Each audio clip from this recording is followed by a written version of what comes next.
अस्सलाम वालेकुम बेटा, वेलकम बैक। आज हम बेटा नेक्स्ट जो टॉपिक पढ़ेंगे वो एटॉमिक साइज़। अच्छा, ये जो आज हम सारा पढ़ेंगे ना, इसमें से कुछ बातें आपने नाइन्थ में पढ़ी हुई हैं और कुछ ऐसी बातें हैं जो आयनिक रेडियाई के रिलेटेड हैं, कोवलेंट रेडियाई के रिलेटेड है। वो इंशाल्लाह हम नेक्स्ट लेक्चर्स के अंदर बेटा डिस्कस करेंगे। तो परेशान नहीं होना, हम सारी चीज़ों को बेटा डिटेल के साथ लेके चलेंगे। अच्छा, एटॉमिक साइज़ या एटॉमिक रेडियस क्या होता है बेटा? ये मैंने छोटा सा साथ में एटम हम समझते हैं कि स्फेरिकल होता है, तो उसका रेडियस सेंटर से लेके सरकम जो आपके पास फ्रेंसेस है मुहित इसके गिर्द बोलते हैं, जो रास्ता होता है बेटा या डिस्टेंस होता है, वो कहता है the distance between nucleus and the most outermost shell of the atom is called atomic radius. इसका मतलब क्या है? इसका मतलब ये है कि अगर मैं कहता हूँ ना कि ये कोई एक एटम है, उसका आखिरी शेल ये है और उसके अंदर आखिरी शेल से लेके जो उसके न्यूक्लियस तक का डिस्टेंस है, हो सकता है इसके अंदर भी बेटा कुछ इस तरह के होंगे शेल्स, लेकिन हमने आखिरी शेल से लेके उसके न्यूक्लियस तक का जो डिस्टेंस मेजर करना है ना बेटा, उसे हमने उस एटम का साइज़ बोलना है या उसका रेडियस बोलना है। अब इसके बेटा यूनिट होते हैं पिकोमीटर, नैनोमीटर, अंगस्ट्रन, साथ में मैंने लिख दिया है। पिको 10⁻⁻12 को बोलते हैं, नैनो 10⁻⁻9 को बोलते हैं और अंगस्ट्रन 10⁻⁻10 मीटर के इक्वल होता है।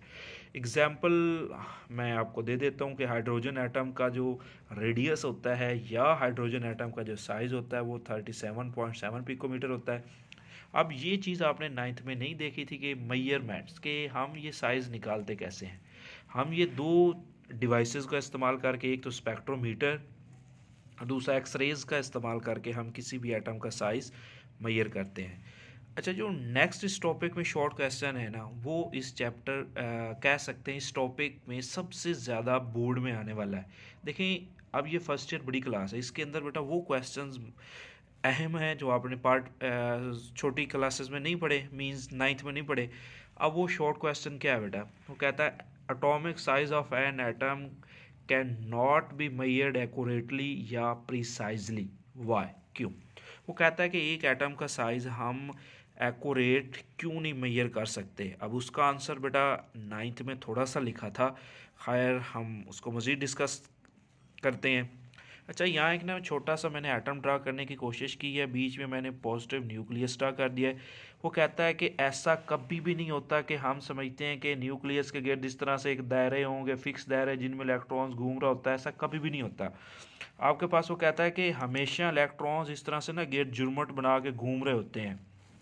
अब हो सकता है बेटा कुछ इलेक्ट्रॉन इस जगह पे फिर रहा हो, अब हम यहाँ से यहाँ तक का रेडियस निकालेंगे तो और आएगा, यहाँ से यहाँ तक का रेडियस निकालेंगे और आएगा, यहाँ से यहाँ तक का रेडियस निकालेगा और आएगा। तो यहाँ से एक बात समझ में आती है कि एटम का साइज़ फिक्स नहीं होता या उसको एक्यूरेट हम मेजर नहीं कर पाते, क्योंकि बेटा एटम्स के गिर्द जो इलेक्ट्रॉन्स का रेडियस है एक्चुअली उसके खास कोई एक फिक्स्ड बाउंड्री नहीं है। यहाँ पर भी इलेक्ट्रॉन घूम रहा है, यहाँ पर भी घूम रहे हैं, यहाँ पर भी घूम रहे हैं। तो पहला जो रीज़न होता है ना कि कोई एटम का साइज़ हम क्यों नहीं एग्जैक्ट मेजर कर सकते, उस वजह ये है कि देयर इज़ नो शार्प या fixed boundary of atom where we determine the radius. कोई ऐसी फिक्स बाउंड्री नहीं होती जहाँ से हम मेजर कर सकें। और दूसरी रीज़न, फ़र्ज़ करते हैं कुछ एटम्स हैं जिनका ये हम कह सकते हैं कि हाँ, जो इलेक्ट्रॉन ये बेटा जो इसका गिर्द इलेक्ट्रॉन्स होते हैं इसको इलेक्ट्रॉनिक क्लाउड बोलते हैं। वो कहता है इसका इलेक्ट्रॉनिक का साइज़ या मतलब रेडियस तकरीबन तकरीबन बराबर है इन दोनों का, कह सकते हैं, मतलब हम मेजर कर सकते हैं। लेकिन वो कहता है वो जैसे ही बॉन्ड बनाने के लिए एक दूसरे के करीब आएंगे ना, तो ऐसा होगा इसका न्यूक्लियस इसके इलेक्ट्रॉन्स को इसका न्यूक्लियस इस न्यूक्लियस के साथ जब भी बॉन्ड बनाएगा, इसके जो इलेक्ट्रॉन्स हैं ये इलेक्ट्रॉन्स इन इलेक्ट्रॉन्स को रिपेल करेंगे, ये वाले इधर की तरफ आ जाएंगे, ये पीछे की तरफ झुक जाएंगे, और ये वाले जो इलेक्ट्रॉन्स हैं ये कहाँ झुक जाएंगे बेटा? इस तरह से पीछे की तरफ। अब देखो यहाँ से यहाँ तक का रेडियस और है और यहाँ से यहाँ तक का रेडियस क्या है बेटा? और है। तो हम कह सकते हैं कि जब दो एटम्स एक दूसरे के करीब आते हैं ना, तो ये एक दूसरे का इलेक्ट्रॉनिक क्लाउड रिपल्शन की वजह से डिस्टर्ब करते हैं, जिसकी वजह से हम किसी भी एटम का साइज़ एक्यूरेट मेजर नहीं कर सकते। तो यही बेटा रीज़न मैंने लिखी है, the neighbouring atom can disturb electronic cloud of the other atom, के मतलब हम उसका एटम का साइज़ मेजर नहीं कर पाएंगे। अब नेक्स्ट इस टॉपिक में जो चीज़ें इंपॉर्टेंट हैं ये भी हमने नाइन्थ में पढ़ी हुई हैं। ट्रेंड एंड पीरियड्स, मतलब पीरियोडिक टेबल में दो चीज़ें होती हैं, एक बेटा पीरियड्स होता है, एक ग्रुप्स होते हैं। पीरियड्स बोलते हैं लेफ़्ट टू राइट, दाएं से बाएं जब हम मूव करते हैं, और ग्रुप्स होते हैं जब ऊपर से नीचे आते हैं। तो इसका शॉर्ट क्वेश्चन आपने नाइन्थ में पढ़ा हुआ है कि जब मतलब हम लेफ़्ट से राइट जाते हैं तो एटॉमिक साइज डिक्रीजेज होते हैं, और क्यों होते हैं, हमने यहाँ पे रीज़न वो भी पढ़नी है। अच्छा, मैंने ना बेटा थोड़ा सा यहाँ पे एक ड्रा करने की कोशिश की है, ये दूसरे पीरियड को। ये लिथियम है, ये बेरिलियम है, ये बोरोन है, बोरोन के बाद ये 6 वाले को कार्बन कहते हैं बेटा।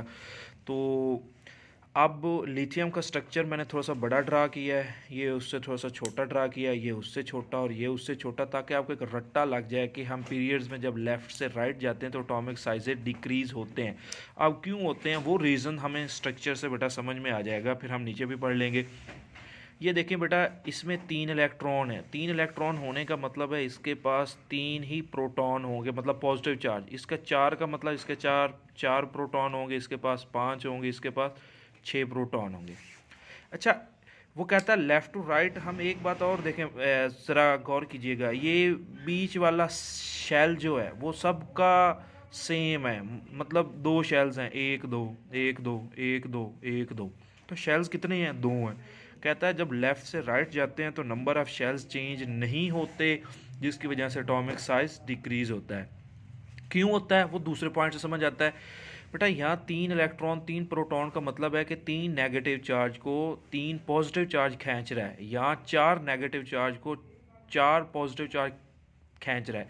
यहाँ पे 6 नेगेटिव चार्ज को 6 पॉजिटिव चार्ज खींच रहा है, मतलब ज़्यादा फोर्सेस ऑफ अट्रैक्शन है पॉजिटिव नेगेटिव के दरमियान में। इसी वजह से वो एक दूसरे के क्या है बेटा, करीब आ गए हैं, या नेगेटिव और पॉजिटिव एक दूसरे के बहुत ज़्यादा करीब आ चुका है, क्योंकि फोर्सेस ऑफ अट्रैक्शन बढ़ चुकी हैं। और यही रीज़न बेटा यहाँ पे मैंने लिखा है नंबर 1, वो कहता है number of shells remain same, और इस पॉजिटिव चार्ज को बोलते हैं इफ़ेक्टिव न्यूक्लियर चार्ज। वो कहता है कि जब हम लेफ़्ट से राइट जाते हैं तो न्यूक्लियर इफेक्टिव चार्ज बढ़ जाता है, जिसकी वजह से वैलेंस इलेक्ट्रॉन्स के लिए जो फोर्सेस ऑफ अट्रैक्शन होती हैं वो न्यूक्लियस की बढ़ जाती हैं, जिसकी वजह से साइज़ एटॉमिक का क्या हो जाता है, डिक्रीज़ हो जाता है।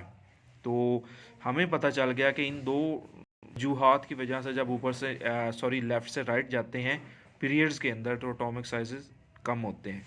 उसके बाद है ट्रेंड इन ग्रुप्स। बेटा साफ जाहिर बात है, जब लेफ़्ट से राइट जाते हैं तो डिक्रीज़ हो रहा है, जब ऊपर से नीचे आएंगे तो साइज़ क्या होगा, इंक्रीज़ होगा। यहाँ पर बेटा मैंने ड्रा करने की कोशिश की है, तो ऐसे ही समझ लें ये बेटा लिथियम है, ये आपके पास सोडियम, पोटाशियम, रुबीडियम, ऊपर से नीचे। अच्छा, इसमें वो कहता है साइज़ ऊपर से नीचे क्यों आपके पास इंक्रीज़ हो रहा है। एक तो बहुत आसान है, आपको नंबर ऑफ़ शेल्स बढ़ते नज़र आ रहे हैं, और दूसरे नंबर पे शेल्स बढ़ने से दरमियान में इलेक्ट्रॉन्स की तादाद भी बढ़ती जा रही है। ये देखें, इलेक्ट्रॉन्स इधर थोड़े हैं, इधर उससे थोड़े हैं, ये ज़्यादा हैं, थोड़े हैं, उससे थोड़े हैं। तो यहाँ जो बीच वाले इलेक्ट्रॉन्स होते हैं ना, ये न्यूक्लियस की forces of attraction for the valence electron को कम कर देती हैं, और इसे बोलते हैं शील्डिंग इफ़ेक्ट। ठीक हो गया। अब जब ऊपर से नीचे आ रहे हैं तो दो चीज़ें बढ़ रही हैं। कौन सी? एक तो शेल्स की तादाद बढ़ रही है, नंबर ऑफ़ शेल्स, और दूसरा शेल्स के बढ़ने की वजह से उनमें इलेक्ट्रॉन्स की तादाद बढ़ रही है, और इलेक्ट्रॉन्स की तादाद को केमिस्ट्री की ज़ुबान में बोलते हैं शील्डिंग इफ़ेक्ट। तो यही रीज़न बेटा यहाँ पर मैंने लिखी हुई है कि जब हम ऊपर से नीचे आते हैं तो साइजेस बढ़ते हैं, क्योंकि नंबर ऑफ़ शेल्स बढ़ते हैं, और शील्डिंग इफ़ेक्ट भी बढ़ गया है, जिसकी वजह से न्यूक्लियस की आखिरी शेल के इलेक्ट्रॉन्स के लिए कशिश क्या हो गई हैं, कम हो चुकी हैं। तो इस टॉपिक में ये दो शॉर्ट क्वेश्चन बन सकते हैं बेटा, डेफिनेशन बन सकती है, और जो बीच में कि हम एटम का साइज़ एक्यूरेट मेजर क्यों नहीं कर पाते, वो सबसे ज़्यादा इम्पोर्टेंट है। तो बाकी इंशाल्लाह हम नेक्स्ट लेक्चर के अंदर आयोनिक रेडियस को डिस्कस करेंगे, उसके बाद कोवलेंट को, उसके बाद आयोनाइजेशन एनर्जी और इलेक्ट्रॉन अफिनिटी वगैरह को डिस्कस करेंगे। तब तक के लिए अल्लाह हाफ़िज़, थैंक यू।